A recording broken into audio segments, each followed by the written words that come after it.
যে শুনছো, এইভাবে অনবরত বৃষ্টি হতে থাকলে আমাদের বাড়ি তো জলের তলায় ডুবে যাবে। চিন্তায় আমার শরীর অস্থির করছে। এমন অনবরত বৃষ্টি হতে থাকলে শুধু আমাদের বাড়ি নয়, পুরো গ্রাম জলের তলায় ডুবে যাবে। তোমার চিন্তা হওয়াটা স্বাভাবিক গঙ্গা, তবে বেশি চিন্তা করলে শরীর খারাপ হবে। বরঞ্চ এই বর্ষায় ক্ষয়ক্ষতি থেকে কি করে বাঁচা যায় সেই চিন্তা ভাবনা করতে হবে। তা ঠিক, কিন্তু কি করে বলো, চিন্তা তো অনায়াসেই এসে যায়।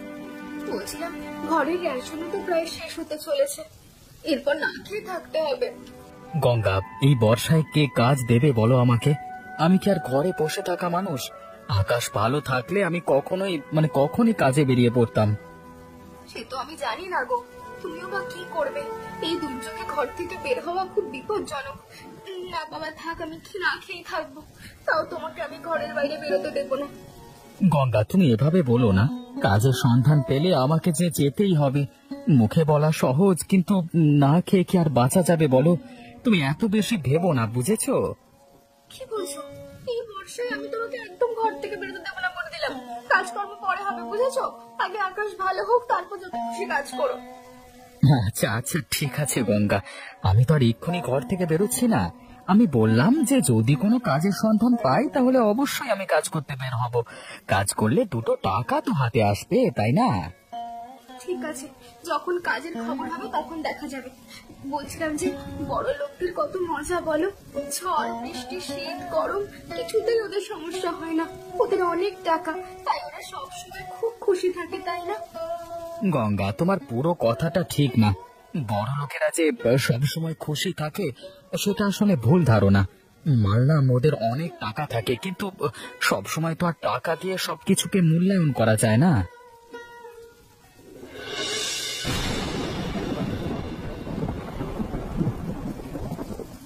বৃষ্টি তো দেখছি থামবার নাম করছে না মিটু। এই বর্ষায় ঘর থেকে বের হওয়া একটা বড় সমস্যা হয়ে দাঁড়িয়েছে। কেন এই বর্ষায় হঠাৎ তোমার বাইরে যাওয়ার ভূত কেন চাপলো? আমার শহরে একটি ভীষণ গুরুত্বপূর্ণ কাজ আছে।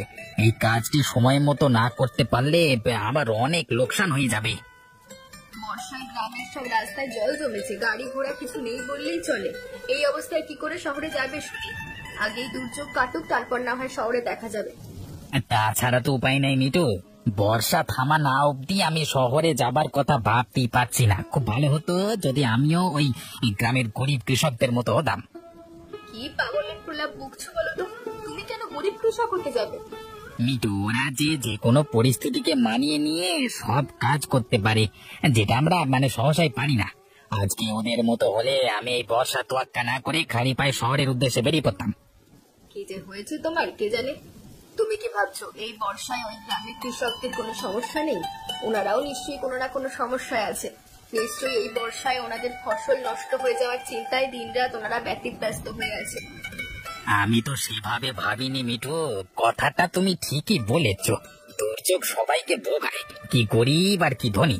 আমরা শুধু নিজের নিজের দৃষ্টিভঙ্গি দিয়ে সবটা দেখবার চেষ্টা করি। এবার তুমি আসল কথাটা বুঝতে পেরেছো। এই বর্ষা যেমন আমাদের সমস্যায় ফেলেছে, ঠিক তেমন সকলের জন্যই সমস্যা হয়ে দাঁড়িয়েছে।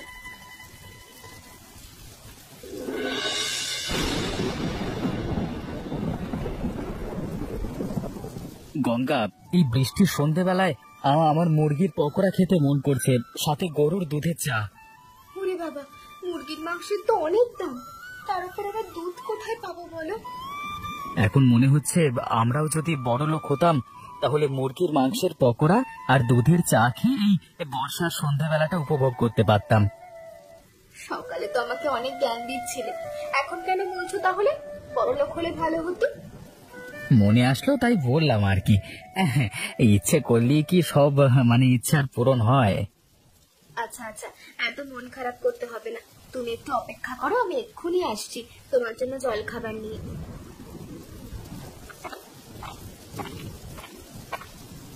এই নাও ধরো, এবার বসে বসে মজা করে খাও। বাহ গঙ্গা, এসব তুমি বানিয়ে আনলে? বাদাম ভাজা, পাঁপড় ভাজা, কাঁচা লঙ্কা, পেঁয়াজ আর আচারের তেল দিয়ে মুড়ি মাখা, সাথে বড়ির গন্ধ, রাজলেবু, লাল চা, একেবারে ফাটাফাটি গো। এবার মন ভালো হয়েছে তোমার? মুরগির মাংসের পকোড়া আর দুধ চা তো জোগাড় করতে পারলাম না, এই সাধারণ জলখাবারেরই ব্যবস্থা করলাম। কি যে বলো গঙ্গা, এই বর্ষার সন্ধ্যায় এর থেকে আমার আর কি চাই বলো। আমি ভীষণ খুশি হয়েছি। চায়ের অসাধারণ গন্ধ আর সাথে বাদাম মানে পাঁপড় ভাজা দিয়ে মুড়ি মাখা, আর কি চাই আমার। এই ধন্য গো, আমি ভীষণ খুশি। আমি আমি আমি খুব খুশি হয়েছি গো। পাগল কোথাকার।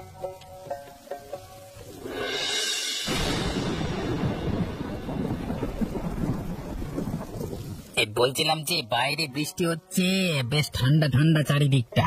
এ মতো অবস্থায় আমার চটপট জল খাবার খেতে ইচ্ছে করছে গো। আচ্ছা আচ্ছা ঠিক আছে, আমি তোমার জন্য জল খাবারের ব্যবস্থা করে যাচ্ছি, কেমন? বেশ।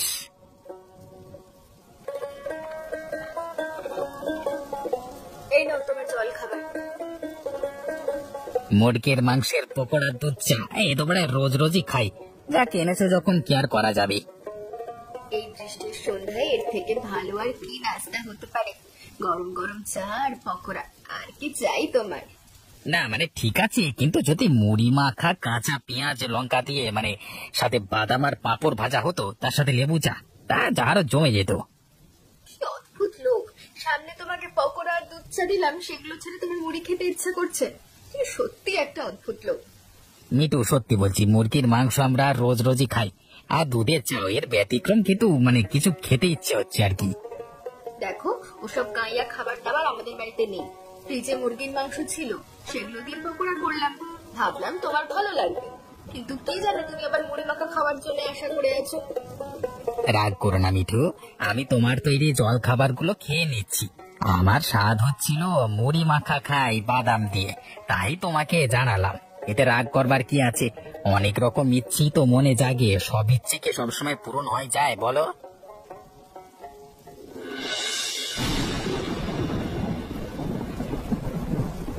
এই যে শুনছো, তোমাকে বলছি মিঠু, তোমাদের দিক থেকে সব জল আমাদের বাড়িতে এসে ঢুকছে। এমন হতে থাকলে আমাদের বাড়িতে জলে ডুবে যাবে। একটা ব্যবস্থা করে তাড়াতাড়ি। গঙ্গা, আমি কি ব্যবস্থা করবো বলো? আমরা তো আর ইচ্ছে করে জলটা তোমাদের ওদিকে ঠেলে পাঠাইনি। আমাদের দিকটা উঁচু, তোমাদের দিকটা ঢালু, তাই এখানে জল গেছে। না, বড়লোক বলছে বলে বেশ সাজিয়ে গুছিয়ে কথা বলেই লোকে মেনে নেবে। জল তোমাদের ওদিক থেকে আমাদের বাড়ির কাছে আসছে, তাই এই জল তোমাদের আটকানোর ব্যবস্থা করতে হবে। কি আশ্চর্য তো, এখানে বড়লোকের কথা কোথা থেকে এলো শুনি? তোমাদের ওদিকে নালা কেটে দাও, জল ওদিকটা দিয়ে বেরিয়ে যাবে। ছাড়ো তোমার আলগা কথা। ধনী পরিবারের বউ, ঘরের কাজকর্মের তো বালাই নেই। কাজের লোকেরা এই সব কাজ করে, তাই জ্ঞান দিচ্ছ। আমরা গরিব ঘরের বউ, সংসারের সমস্ত কাজ নিচু হাতে সামলে এইসব বাড়তি কাজ করার সময় আমাদের হয় না, বুঝলে? এই হতাশ মহিলার সাথে আর কি বা কথা বলে? এমন ভাবে কথা শোনাচ্ছে যেন আমি এই ধনী পরিবারের বউ হয়ে কত দোষ করেছি। কি হলো তোমার? আমার কথাগুলো শুনে খুব খারাপ লাগছে না? হবেই বা কেন? ধনী পরিবারের লোকেদের তো একটু কথা শোনালেই গায়ে একেবারে ফসকা পড়ে যায়। তুমি থামো তো, কখন থেকে অনবরত কথা বলেই যাচ্ছ। আমি দেখছি জমা জলগুলো কোনোভাবে ওদিকে বের করা যায় নাকি। বেশ, তবে যা করবে তাড়াতাড়ি করো, নইলে আমার বাড়ির ভেতরে জল ঢুকে যাচ্ছে। আমার অবস্থা খুব শোচনীয়। গঙ্গা, তুমি চিন্তা করো না, আমি একটা ব্যবস্থা করব।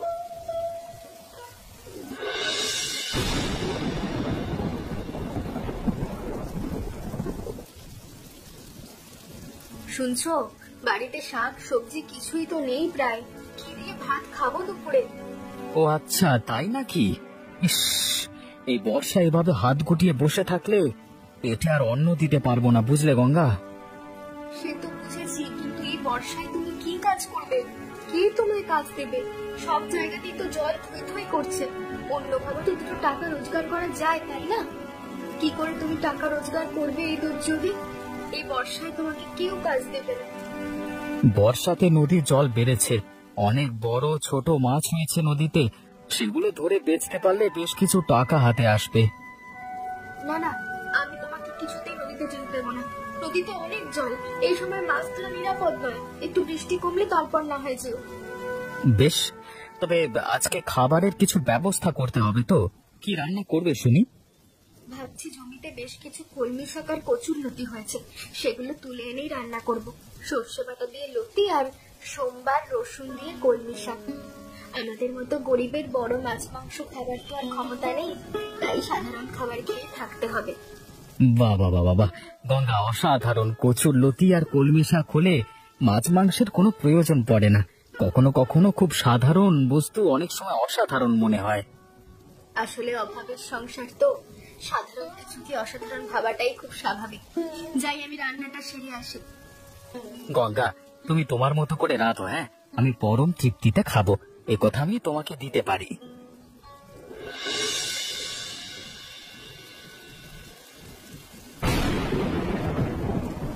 মিঠু, দুপুরের খাবারে কি রান্না করবে? ফ্রিজে মুরগির মাংস আছে আর কাতলা মাছের টুকরো আছে। ভাবছি মুরগির মাংসটাকে কষা কষা করে করব, আর কাতলা মাছের ঝাল বানাবো, সাথে স্যালাড, ডাল আর পটল ভাজি। রোজ রোজ প্রায় একই রকম খাবার। বড় মাছ আর মুরগির মাংস খেতে খেতে আমি অতিষ্ঠ হয়ে গেছি। তার থেকে সেদ্ধ ভাত খাওয়া অনেক ভালো। মরণ, তোমার কি হয়েছে বলো দেখিনি? লোকে বড় মাছ আর মুরগির মাংস খাওয়ার জন্য ব্যাকুল হয়ে যায়, আর তুমি সেগুলো খেতে পেয়ে অনিচ্ছা প্রকাশ করছো। মিঠু, তুমি আমার কথা বুঝতে পারছো না। সব সময় বড় মাছ, পাঁঠা, মুরগির মাংস খেলে কি ভালো খাওয়া হয়? এই খাওয়াটা হচ্ছে এক প্রকারের তৃপ্ততা। একঘেয়ে খাবার মানে অরুচি আনে, বুঝলে? তাই মাঝে মাঝে একটু ভিন্ন পথে রান্না করে খেতে হয়।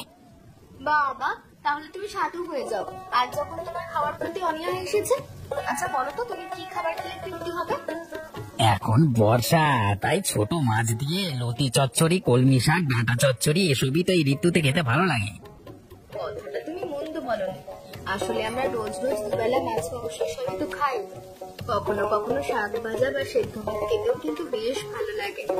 তবে এগুলো জোগাড় করে রান্না করাটা একটু সমস্যা। ইচ্ছে থাকলে উপায় হয়। যদি এমন কেউ প্রতিবেশী পেতাম যারা এই ধরনের খাবার আমাদেরকে খাওয়াতো, তাহলে খুব ভালো হতো। এটা তুমি ভালো কথা বলেছো, আমিও তোমার সাথে একমত।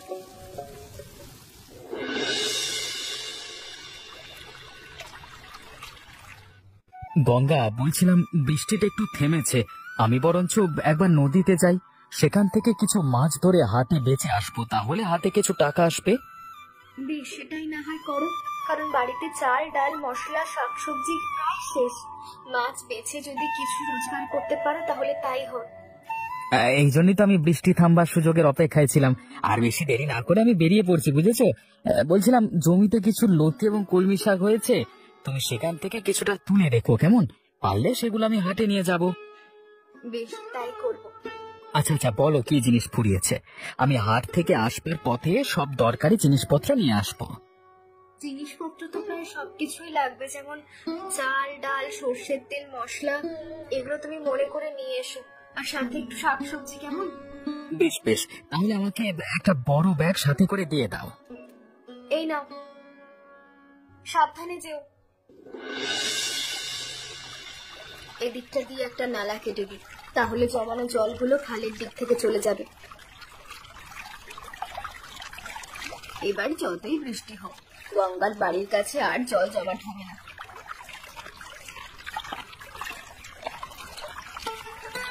সেতু মিঠু, তুমি এখানে কোদাল দিয়ে কি করছো? ও গঙ্গা, আমি তোমাকে বলেছিলাম না যে বৃষ্টি থামলে পরে তোমার বাড়ির সামনে জল জমে গেছে, তার একটা ব্যবস্থা করব। তাই আমি নিজেই জমাট বাঁধা জলগুলোকে বের করার রাস্তা করছি। আরে, তুমি এত কষ্ট করতে গেলে দাদাকে বা অন্য কোনো শ্রমিককে বললে পারতে। না না গঙ্গা, আমার এসব কাজ করার অভ্যাস আছে। আমার মা বাবা ছোটবেলা থেকে আমাকে সব কাজ শিখিয়েছেন। বাহ, খুব ভালো কথা। আমার নিজের উপর ভীষণ লজ্জা হচ্ছে। সেদিন আমি রাগের মাথায় তোমাকে কত কথা শুনিয়েছি, আমাকে ক্ষমা করে দিও। আরে না না, আমি ওসব কথায় কিছু মনে করিনি। তোমার বাড়ির সামনে জল জমাট হয়েছিল, তুমি একটা দুটো কথা বলতেই পারো। বাড়ির ভিটে থেকে বেরিয়ে এখানে আসছিলি। শুধু তো তোমাদের দোষ নেই, আসলে তোমাদের বাড়ির ভিটেটা অনেকটাই উঁচু তুলনামূলক ভাবে আমাদের বাড়ির ভিটের থেকে। আচ্ছা গঙ্গা, তোমার হাতে এগুলো কি? মনে হচ্ছে লতি আর কলমি শাক। হ্যাঁ মিঠু, ঠিকই ধরেছো, এগুলো আমাদের জমিতে হয়েছে। কতদিন এত বৃষ্টি হচ্ছে, তাই প্রচুর লতি আর কলমি শাকগুলো বেশ বেড়েছে। আমরা লতি আর কলমি শাক ভীষণ ভালোবাসি, তবে আমার এসব রান্না করতে একটু অসুবিধা হয়। একদিন সময় করে তোমাকে কচুর লতি আর কলমি শাক রান্না করে দেবো। আজ তাহলে আসি। বেশ বেশ, আমারও কাজ প্রায় হয়ে গেছে। এবার শত বৃষ্টি হলেও তোমার বাড়ির সামনে আর জল জমবে না, আর আমি ব্যবস্থা করে দিয়েছি। এবার আমি আসছি, কারণ আমার এই শাক কটা নিয়ে হাটে বেচতে হবে।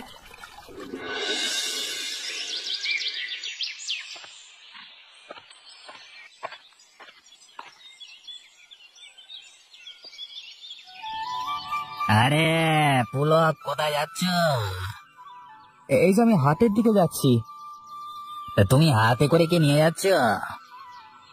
ওর ভেতরে মাছ আছে। আসলে হয়েছে কি, আজকে কিছুদিন ধরে ভাবছি নদীতে এসে মাছ ধরবো, কিন্তু এই প্রবল ঝড় বৃষ্টিতে ঘর থেকে বের হতে পারছিলাম না। আজকে আকাশটা যখন একটু ধরেছে, তাই আমি নদীতে গিয়ে কিছু তাজা মাছ ধরে হাটের দিকে রওনা হলাম সেগুলো বেচবার জন্য। অসাধারণ! সত্যি আমি গ্রামের নদীর ছোট মাছ খেতে বড় ভালোবাসি, কিন্তু বাড়িতে সব সময় আমাদের বড় মাছ আর পাঁঠা মানে মুরগির মাংস খেতে খেতে আমি অতিষ্ঠ হয়ে পড়েছি। এনে প্রায় মিঠুর সাথে কথা কাটাকাটি হয়। আসলে তোমরা বড় লোক মানুষ, তাই বড় মাছ এবং মাংস তো তোমাদের প্রতিদিনেরই খাদ্য তালিকায় থাকে, তাই না? আমরা গ্রামের গরিব কৃষক, আমাদের খাল বিল নদীতে যেসব ছোট মাছ হয় সেগুলোই ধরে খাই। আমিও তোমার মতো খাল বিল এবং নদীতে ছোট মাছ খেতে ভীষণ ভালোবাসি। এবার বলো না, তোমার ডুগিতে কি কি মাছ আছে? আমার কাছে এখন পুঁটি মাছ, ট্যাংরা মাছ, মোরলি মাছ এবং এই পোনা মাছ এগুলো আছে। এই মাছগুলো একদম টাটকা মাছ এবং সবকটি মাছ আমাদের গ্রামের মানে নদী থেকে ধরা। তাহলে এই মাছগুলো দিয়ে তুমি কি করবে? এই মাছগুলো হাটে বিক্রি করব, তাতে হাতে কিছু টাকা এলে সেগুলো দিয়ে মানে বাড়ির জন্য খাবারের জিনিসপত্র নিয়ে যাব। মানে বিগত কিছুদিন ধরে এত বৃষ্টি হচ্ছে, কাজ করবার জন্য বাড়ি থেকে বের হতেই পারছিলাম না। সংসার চালাতে খুব কষ্ট গো। বুঝতে পেরেছি, তবে তোমাকে আমার একটা অনুরোধ রাখতে হবে।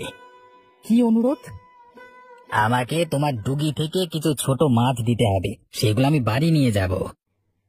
বেশ বেশ, আমি সব কটা মাছ অল্প অল্প করে তোমাকে দিয়ে দিচ্ছি, বাকি মাছগুলো আমি হাটে বেচে দেব।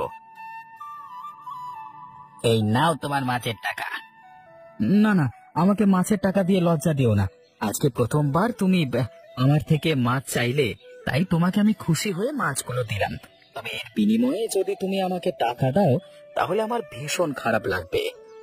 ঠিক আছে, আজকে প্রথমবার, তাই মাছগুলোর দাম আমি তোমাকে দিচ্ছি না। তুমি মনে রেখো, এরপর কখনো যদি তোমার থেকে মাছ নিই, তাহলে কিন্তু সেই মাছের দাম তোমাকে নিতেই হবে।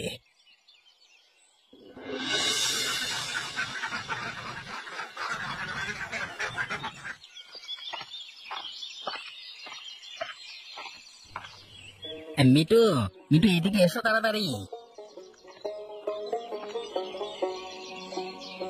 কি ব্যাপার, তুমি এত উত্তেজিত হয়ে আমাকে ডেকেছো কেন? আরে আগে তুমি এদিকে এসে দেখো কি এনেছি। বাহ, এ তো নদীর ছোট মাছ। কোথা থেকে পেলে মাছগুলো? আরে দেখো না, তাজা তাজা ছোট ছোট নদীর মাছ দেখে তুমি খুশি হওনি? হ্যাঁ, সত্যি এমন তাজা যে ছোট মাছ দেখে আমি ভীষণ খুশি হয়েছি। সত্যি এই মাছগুলো তোমাকে কে দিল? আমি হাটে যাচ্ছিলাম, তখন রাস্তায় আমি পুলককে পেলাম। সেও হাটের উদ্দেশ্যে যাচ্ছিল।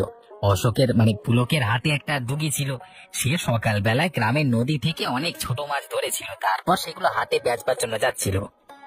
তাহলে পুলক তোমাকে এই মাছগুলো দিয়েছিল? পুলক আমাকে ছোট মাছগুলো দিয়েছে এবং তার বিনিময়ে একটি টাকাও আমার থেকে সে নেয়নি। সে কি, এই মাছগুলোর বিনিময়ে পুলক তোমার থেকে টাকাও নেয়নি? না মিঠু, সে মাছের দাম নেয়নি গো। আসলে প্রথমবার আমি ওর কাছ থেকে মাছ চেয়েছি, তাই মাছের বিনিময়ে কোনো টাকা নিল না। বাবা, পুলকের আচরণে আমি মুগ্ধ হলাম। তবে একটা কথা, তোমার সুযোগ দেখে কোনো উপলক্ষে কিছু উপহার দিও। ঠিক আছে মিঠু, সময় এলে আমি তাই করব।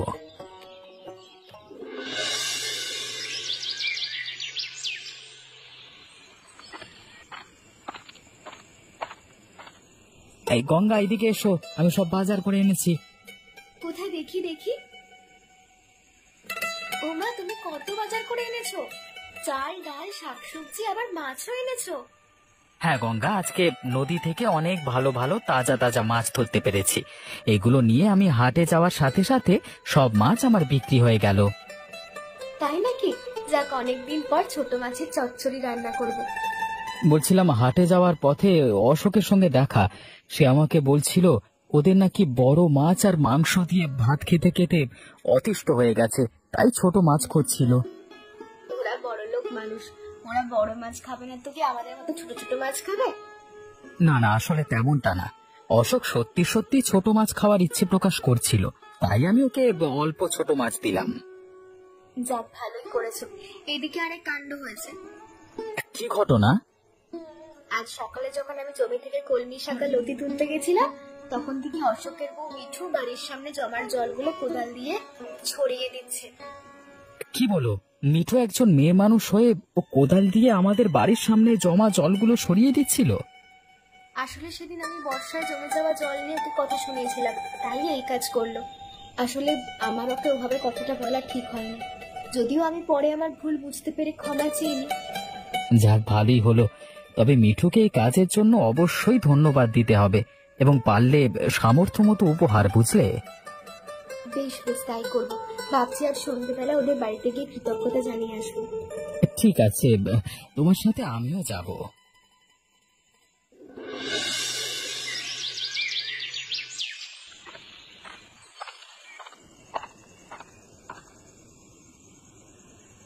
অশোক, বাড়িতে আছো? পুলক, এসো এসো বাবা, খুব খুশি হলাম আমাদের বাড়িতে এসেছো তুমি। আসলে গঙ্গা তোমাদের বাড়িতে আসতে চাইছিল, মিঠু বৌদির সাথে দেখা করবে বলে, তাই মানে ওর সাথে আমিও চলে এলাম। আসলে আমি মিঠুকে ধন্যবাদ দিতে এসেছি, কারণ এই বর্ষায় আমাদের বাড়ির সামনে যে জল জমাট হয়েছিল সেটা মিঠু নিজে কোদাল দিয়ে জলাশয় থেকে সরিয়ে দিয়েছিল। আরে গঙ্গা, এতে ধন্যবাদ দেওয়ার কোনো কারণ নেই। আসলে জল আমাদের এখান থেকে তোমাদের ওদিকে জমাট বাঁধছিল, তোমাদের অসুবিধা হচ্ছিল বলেই তো জলটা সরিয়ে দিলাম। মিঠু, আমি তোমার জন্য নিজের হাতে কচুরলতি আর চিংড়ি মাছ দিয়ে কলমি শাক রসুন সম্বার দিয়ে রেঁধে এনেছি। অপূর্ব, আমি খুব খুশি হলাম, আমাদের সকলের প্রিয় খাবার। আমি তো অনেকদিন ধরে ওকে বলছিলাম এসব খাবারের কথা, আর বড় মাছ মাংস ভালো লাগছে না। সত্যি আমরা খুব খুশি হয়েছি, তোমাদের অসংখ্য ধন্যবাদ। আচ্ছা, একটা কথা বলি গঙ্গা, যদি কিছু মনে না করো। বলো না মিঠু, কি বলতে চাইছো? আমি কাতলা মাছের ঝাল আর মুরগির মাংসের পকোড়া নিজের হাতে রান্না করেছি, যদি তোমরা খেয়ে দেখো খুব খুশি হব। নিশ্চয়, ও আমাকে অনেকদিন ধরেই বলছিল, কিন্তু আমাদের বড় মাছ আর মাংস খাবার তো সামর্থ্য নেই, তাই এসব খাবার খেতে ইচ্ছে করলেও খাওয়া যায় না। এভাবে বলো না, এখন থেকে আমরা সব ভাগাভাগি করেই খাবো। একদম সত্যি কথা বলেছো মিঠু, আমরা সকলে এখন থেকে একসাথে সুখে দুঃখে মিলেমিশে দিন কাটাবো, সমস্ত ভেদাভেদ দূরে সরিয়ে।